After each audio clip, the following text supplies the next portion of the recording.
हम लोग इनके ऊपर विश्वास करें और ये हमारे साथ विश्वासघात करें।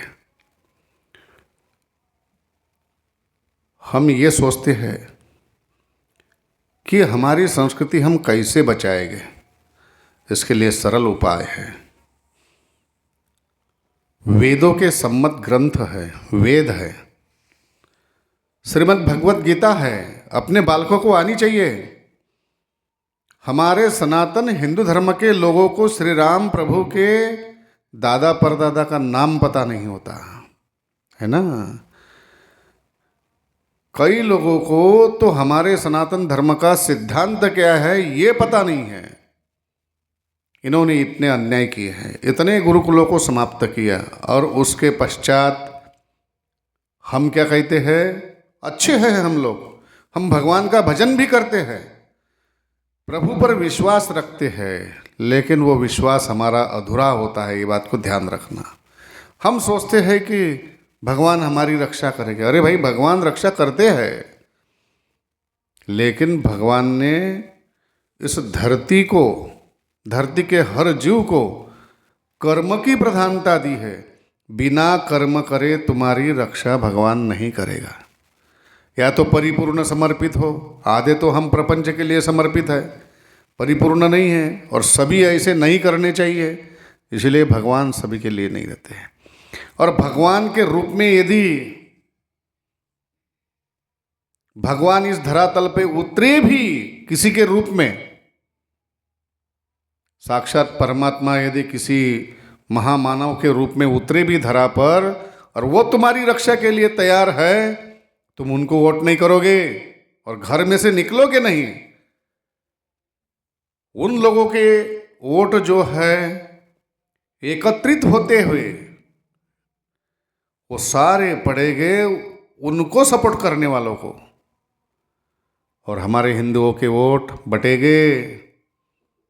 अरे छोटी छोटी नौकरी को देखेंगे, छोटे छोटे फैसिलिटी को देखेंगे, संस्कृति को लात मारेंगे, बोलते कि पेट कैसे भरे। अरे भैया, कांग्रेस के समय भी तो पेट भरते थे। पेट तो मुस्लिम का भी भर रहा है, उनके तो 12-12, 15-15, 20-20, 25-25 होने पर भी उनका पेट भर रहा है। वो ये कहते हैं कि जिसने पेट दिया है वो रोटी अवश्य देगा। ये सिद्धांत सनातन धर्म का है। भाई, जिसने पेट दिया है वो रोटी देगा। हम कर्म अच्छे करेंगे तो मिलेगा। लेकिन हमारा एक अविश्वास है। हम सभी को बचाने के लिए यदि तीनों लोगों के तीनों देवताओं ने भी अगर यदि अवतार लिए तो हम उनको नीच मानेंगे, उनके ऊपर झूठे आरोप लगाएंगे कि उन्होंने रेल बेच दी, देश बेच दिया, ये बेच दिया, वो बेच दिया, झूठे आरोप लगाएंगे। और हम उनको सपोर्ट करेंगे, उनको सहायता करेंगे जिन लोगों ने हमारे लड़कियों पर बलात्कार किया, हमारे मंदिर तोड़े, हमारी संस्कृति को खत्म कर दिया। हम ऐसा कह के, ऐसा पीछे भाग करके हम क्या करते हैं कि उन लोगों को सहारा करते हैं जो देश के लिए खतरा है। इसलिए हिंदुओं, संगठित होना बहुत जरूरी है। ये नीच ऊंच का भाव छोड़ दो। मंदिर में चमार है तो नहीं आएगा, ऐसा कहाँ लिखा है भाई? परमात्मा ये सबका है। परमात्मा किसी एक जाति का नहीं है। परमात्मा सभी जीवों का है और उसके मंदिर में जाने के लिए सभी का अधिकार है। नमस्कार करे, पूजा करे। हाँ, मंदिर में तुम जाओगे और कहोगे कि हमको मंदिर में नहीं आने देते, तुम मंदिर में जाके पान खाओगे, बीड़ी पियोगे, शराब पियोगे, मांस खा के मंदिर में जाओगे, तो भाई ऐसी अशुद्धता, अपवित्रता करके मंदिर में नहीं जाना चाहिए, किसी भी जाति का हो। लेकिन मंदिर में जाके नमस्कार करें, हाथ जोड़े, पूजा करें, जाप करें और वहाँ से तुरंत हट जाए। मंदिर कोई आराम फरमाने के लिए नहीं होता। और मंदिरों में किसी भी छोटे मोटी जाति ना करे। मैं तो कहता हूँ, हमारे शास्त्रों के अनुसार ब्राह्मण पूर्व काल में जाति से नहीं होते थे, कर्म से कहा जाता था।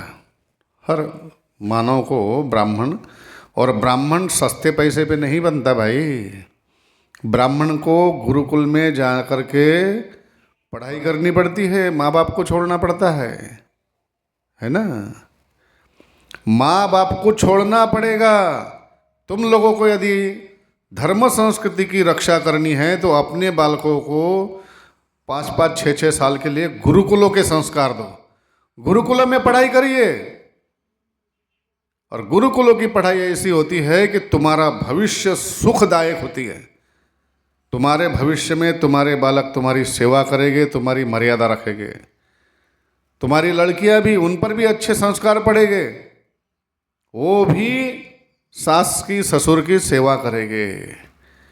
इसीलिए हमें संस्कृति की ज़रूरत है, संस्कृति के लिए संस्कारों की ज़रूरत है। संस्कार जो मिलेंगे साधु संतों के वाणी से और धर्मशास्त्र की ग्रंथों से संस्कार मिलेंगे। इसलिए सनातनियों जागो, एक जगह आइए और पढ़ाई में, वेदों को पढ़ाने में, चाहे शास्त्र को पढ़ाने के लिए नीच ऊंच का भेद छोड़ दो। जितने भारतवर्ष के आचार्य होंगे उन आचार्यों ने भी एक ध्यान रखना चाहिए, वो भी मान सम्मान के लिए तैयार ना रहे। मेरे से आगे जाएगा, मेरे को उल्टा बोला है, अरे बोलने दो उल्टा। सनातन धर्म को आगे बढ़ाना है तो तुम अपनी भी क्षमता ऐसी रखो कि सामने वाला विद्यार्थी तुम्हारे पास पढ़ने के लिए नहीं भी आता। आज का तुम में अगर कभी आचार्यता है तो आचार्य ने शिष्य को हाथ जोड़ के समझा के बार बार, भले ही वो अपमान करे, क्योंकि आचार्य माने एक साधु के समान होता है, तो आचार्य ने हजारों गुणा को सही करके उस विद्यार्थी को बनाने की कोशिश करनी चाहिए। अगर यदि ऐसा नहीं करेंगे तो उसने मुझे ये कहा, एकदम उसको निकाल दो। और वो पढ़ने का इच्छुक नहीं है, बात एक अलग है, लेकिन पढ़ने का इच्छुक है तो उसका कई गुनाहों को क्षमा करके उसको आगे बढ़ाने के लिए, उसके कल्याण के लिए और धर्म संस्कृति की स्थापना के लिए, इसके उत्थान के लिए आचार्यों ने भी कई बातें सहनी चाहिए। वो केवल अपने सम्मान के लिए ना जीवे। आचार्य जिए तो केवल सनातन के लिए जीना आचार्यों का सर्वोपरि धर्म होता है, ना कि अपने सम्मान के लिए। सम्मान तो मिलता ही है आचार्यों को, लेकिन वो भी ध्यान रखते हुए अपने अपने गुरुकुल खोले। बड़े बड़े जहाँ सम्मान मिलते हैं उसको त्याग करके कहीं अलग से गुरुकुल खोले और विद्यार्थियों को संगठित करके पढ़ाए। और यदि विद्यार्थी पढ़ेंगे तो अपने संस्कृति की रक्षा होगी, नहीं तो नहीं होगी।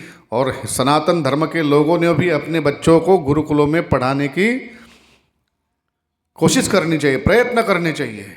इसी से हमारी सनातन संस्कृति जीवित रहेगी और पुष्ट रहेगी, बलिष्ठ रहेगी। तब हमारी रेखा, अगर कभी हमारी जो लकीर है वो यदि लंबी है किसी के सामने, तो सामने वाले की लकीर छोटी हो जाएगी अपने आप। इसलिए हमें ही आचरण करना है और अपने धर्म की रक्षा हम ही कर सकते हैं। वो कैसी? धन से, विचारों से और मन से। तन, धन, मन, शरीर से भी। तो इस प्रकार की विचारधारा जो है ये ज़्यादा से ज़्यादा लोग ग्रहण करें और अपने जीवन को सनातन में ही रखे।